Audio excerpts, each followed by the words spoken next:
Hello, my friends. Good morning, good afternoon, and good evening.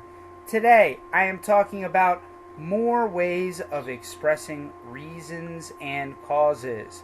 Now, if you remember from last week, we talked about various ways to express reasons and causes, and these included even if, considering that, as long as, unless, just in case, or simply in case, and only if.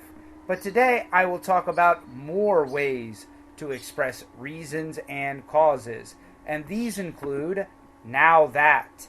Now that introduces change that explains the main clause. For example, I never walk to work. This is the main clause, the principal clause.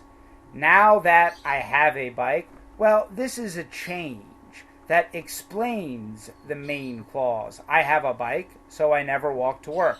Now that introduces this change. Now that I have a bike, I never walk to work. I never walk to work. Now that I have a bike. Whether or not. Whether or not introduces possible scenarios that won't affect the main clause, that will not affect the principal clause. For example, she studies whether or not she's exhausted. Now, she studies is the principal clause, the main clause. She's exhausted is a possible scenario. Whether or not shows that this possible scenario won't affect the main clause. If she's exhausted, she will still study. She studies whether or not she's exhausted. This whether or not in Portuguese is like a sí or no. And the possible scenario can go in the middle of this whether or not. For example, she studies whether she's exhausted or not. Look, here the possible scenario is between whether and or not. In the previous example, we have she studies whether or not she's exhausted. Here, she studies whether she's exhausted or not. The possible scenario is in the middle in this example. Provided that, or provided, or providing that, or providing. The that is optional, and provided and providing are identical in this case. Now, provided and providing, these introduce a condition that must happen for the main clause to be true, that need to happen for the main clause to be true. And like I said, provided and providing, they are identical in this situation, and that is optional. For example, providing I keep studying, I'll learn Spanish. In Portuguese, this provided and providing in Portuguese is contanto, or contanto que. Now, typically, provide is a verb, and provide in Portuguese is fornecer. But in these situations, provided and providing is like a contanto que in Portuguese. Providing I keep studying, I'll learn Spanish. It's true. I love Spanish. I listen to all my podcasts in Spanish. I watch Netflix in Spanish. I love Spanish. Other vocabulary, my friends. Have and give in okay. Have and give in okay are synonyms with to have or give approval. For example, her boss gave her an okay to listen to music at work.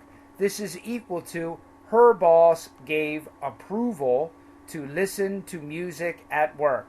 Have approval is to have an okay, and give an okay is to give approval. Don't bother to. This is a synonym with don't worry to. In Portuguese, no preocupar im.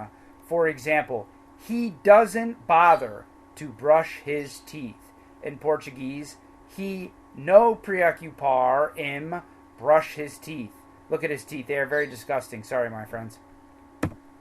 Skip. Skip is to intentionally not do an obligation. For example, Bob skipped his homework this week. He watched Netflix instead. Skip in Portuguese is pular.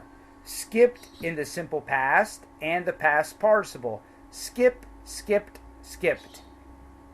However, my friends, this is not skip. He is not skipping. He is jumping.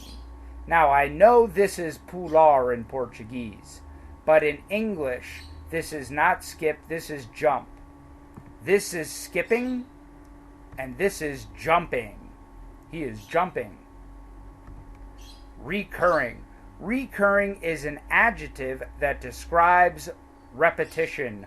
For example, Brazil has recurring corruption problems. Very true. Recurring. Weird.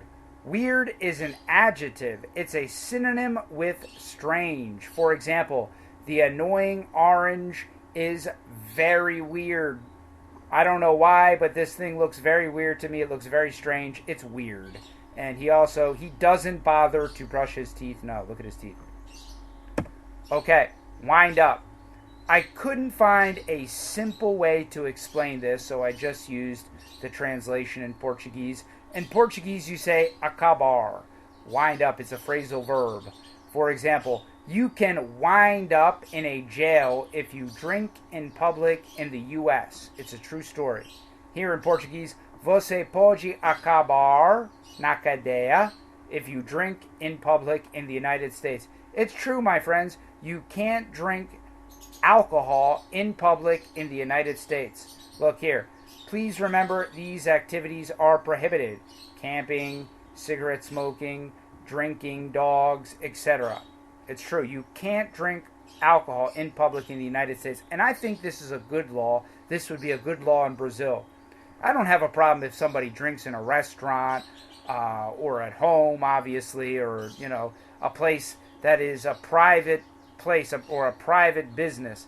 But outside on the street, in the plaza, that's not a place for drinking, my friends. That's a place for families. That's a place for everybody. That's not for drinking. Hey, but that's my opinion. You might think differently, and that's okay. Overwhelmed.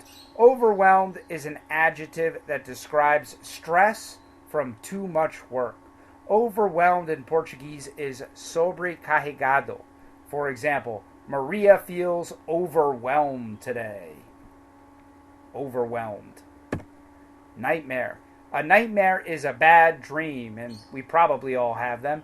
In Portuguese, I think a nightmare is a pesadelo. For example, some people have nightmares about falling. It's a bad nightmare. It's a bad dream. Dreamlike. Dreamlike describes moments that are similar to a dream. For example, you could say, my day in Venice was dreamlike. It was like a dream. It was dreamlike. Dreamlike. Helpless. Helpless is a desperate feeling or condition. For example, she was helpless until the firefighters came and saved her. We can also say she felt helpless. Helpless, a desperate feeling or condition. Okay, my friends, and finish. See you later, alligator, in a while, crocodile. Bye-bye, my friends.